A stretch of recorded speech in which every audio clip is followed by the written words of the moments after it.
Well, you know what time it is. Another week, another twig. This week in Destiny, it's the last call to earn those Solstice rewards while they're hot.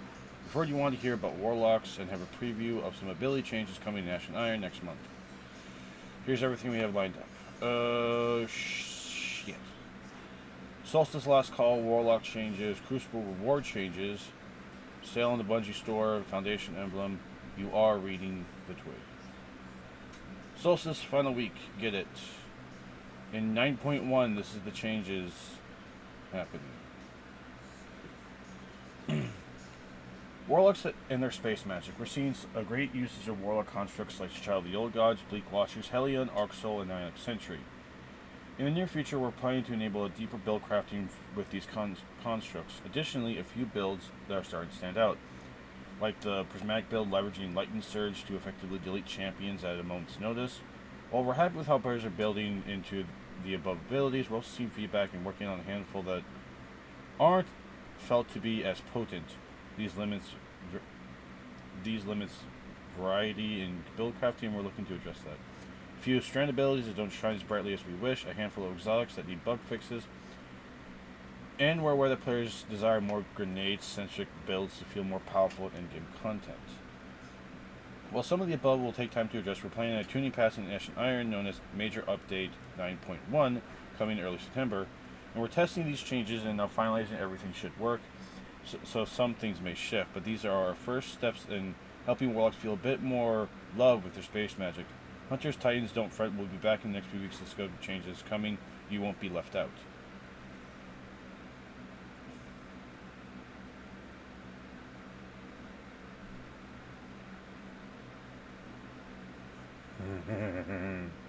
I saw something I like. I'm keeping chat out because I don't want to fuck with it. Okay. So Empowering Rift. Empowering Rift, the class ability. Standing in an Empowering Rift now grants grenade, melee, and class ability energy over time. Final blows while standing in with a granted bonus. Huh? I'm.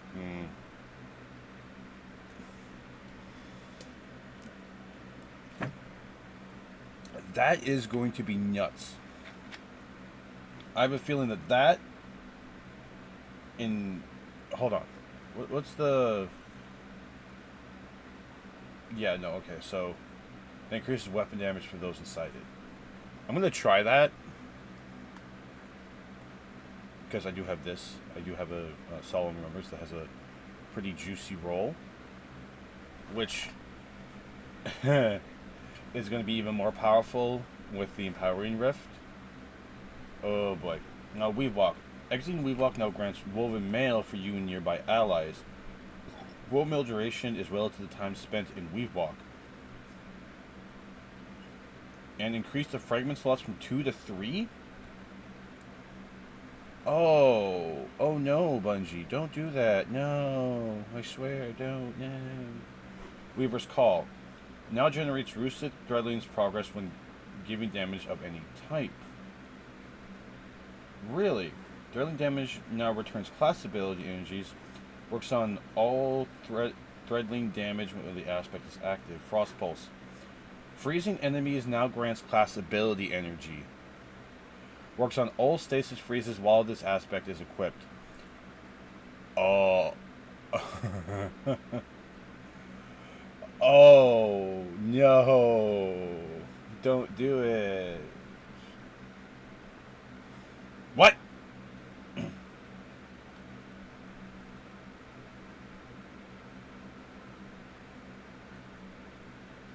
Huh?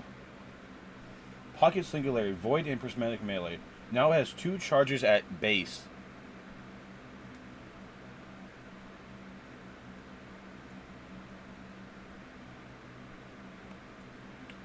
So... Oh no. Projectile lifetime is increased to 2 seconds. Rework projectile traction to favor targets closest to the initial trajectory. Reduce the detonation knockback on players by 50%. So...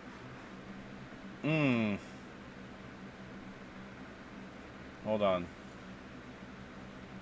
Because this... Okay.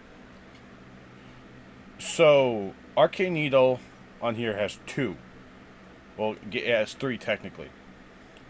So now Pocket Singularity is going to have 2 at base. And with Prismatic, you can... Oh, no.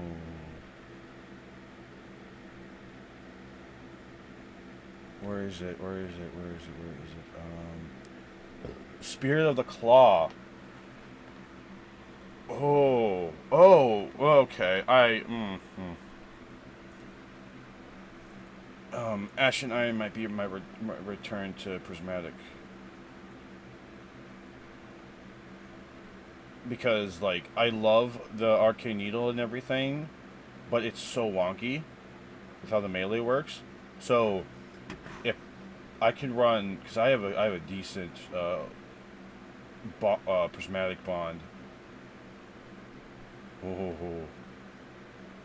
bad idea. Oh, and then I can go more into melee because of it. Okay. The exotic armor Eunonia. The fuck is Eunonia?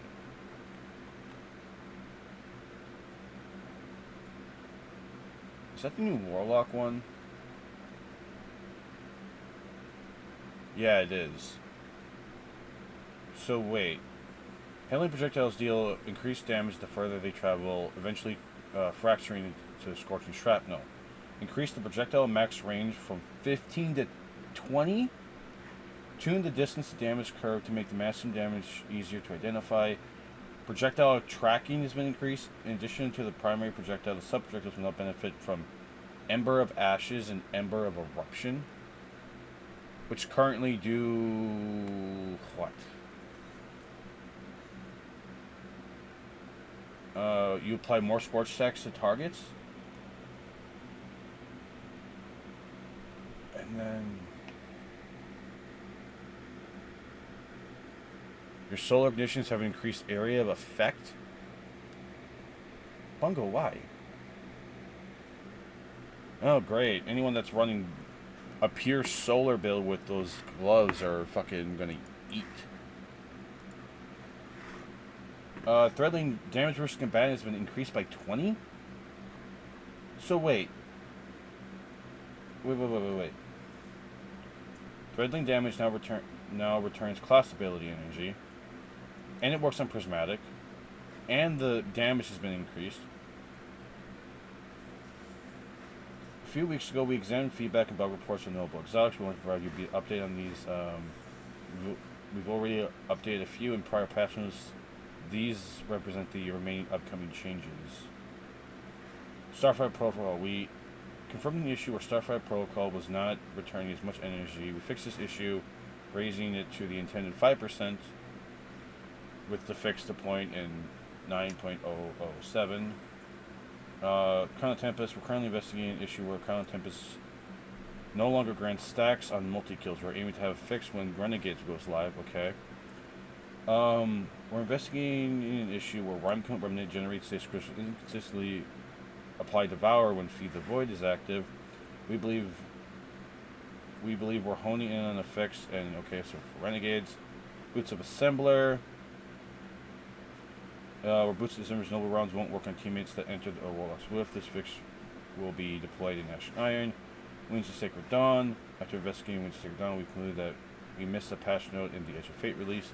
It is intended that Wings no longer reloads your equipped weapons, as this has led to some problematic behaviors around single-shot magazine weapons such as bows.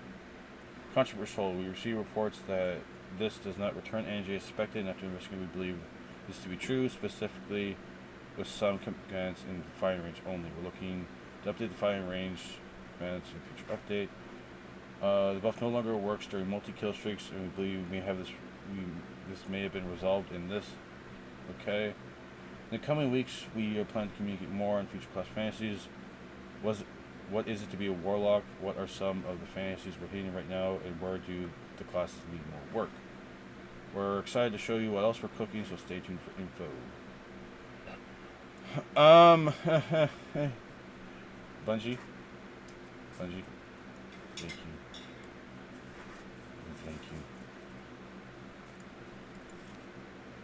this is going to be very interesting in National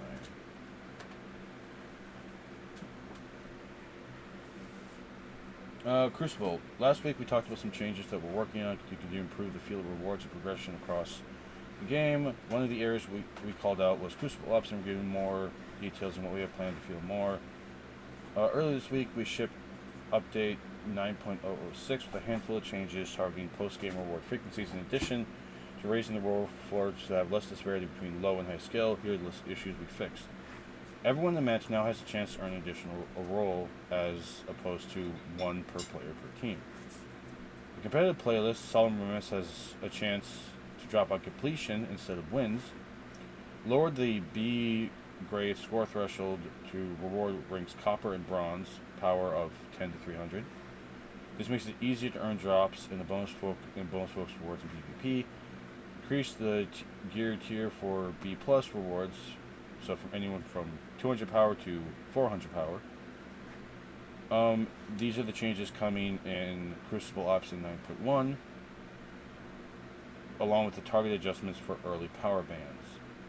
Increasing the bonus drop frequency when playing Crucible Ops, increasing the amount of score earned on losses, retuning the score thresholds for all grades, for copper and bronze, increasing the highest potential gear tier reward at copper, bronze, and silver. Gold obviously being 450.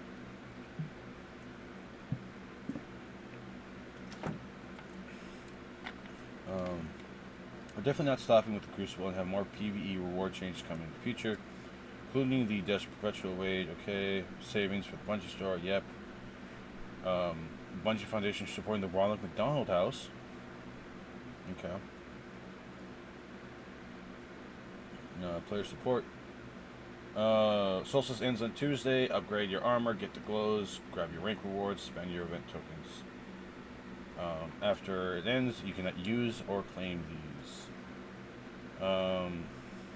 Okay.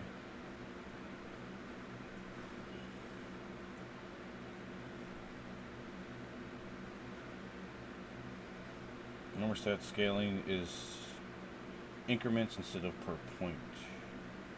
Back difficulty in the Malfeasance quest version of the Corrupted Strike is incorrect. Huh? The slow and small challenge modifier is causing persistent audio issues. Okay. Okay. Clutch or kick. Really, there's only an... I have to... Hold on. So I'm not seeing it. I have to redo this.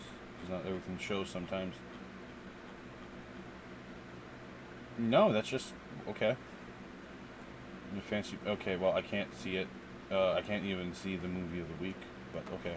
Another week down. Enjoy Solstice. Let us know what you think of the Warlock changes. And we'll share what's coming with Hunters and Titans soon. Stay cool out there. Yeah. Yeah. Yeah. Take Bleak Watcher off of Prismatic and give me this. Give me Frost Pulse instead of Bleak Watcher. I know a lot of people are like, but my grenade builds with having like an arc buddy and a stasis buddy. And it's like, yeah, cool. I want to use Prismatic too because I have some builds I want to do, but I can't because guess what? I would like to have Frost Pulse. But guess what? I say that as well. But Wrathweavers is about to fucking eat. Especially with the Empowering Rift changes. So there we go. Yes. Hell yes. Because here's the thing. I stand in it, I get grenade, melee, and that. Final blows while I'm in it, grant bonus special, and heavy ammo progress. Frost Pulse works on all stasis freezes while this is equipped, so I'll get class ability even if I'm not standing in the rift. And then my Solemn Remembrance that I have, guess what? Let me show you. Let me show you what it has. Look at this. I have that, or I can do that. Yeah.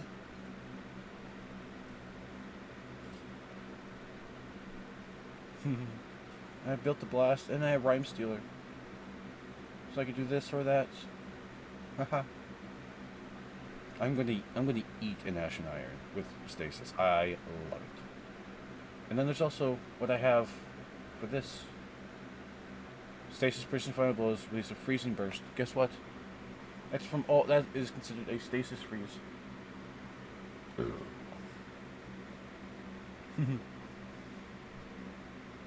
Picking up an elemental pickup, guess what? My stasis shards are elemental pickups. So I get increased weapon damage. And I have this.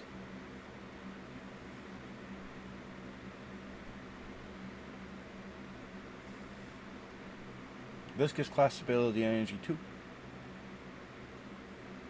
And guess what? When I give people frost armor because of Winter's Wrath, not only do I get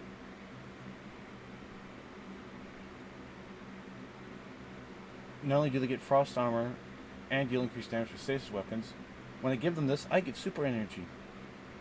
And then I also get class ability energy. As long as I get rapid stasis, I gain frost armor. And I have increased reload and stability while I have frost armor.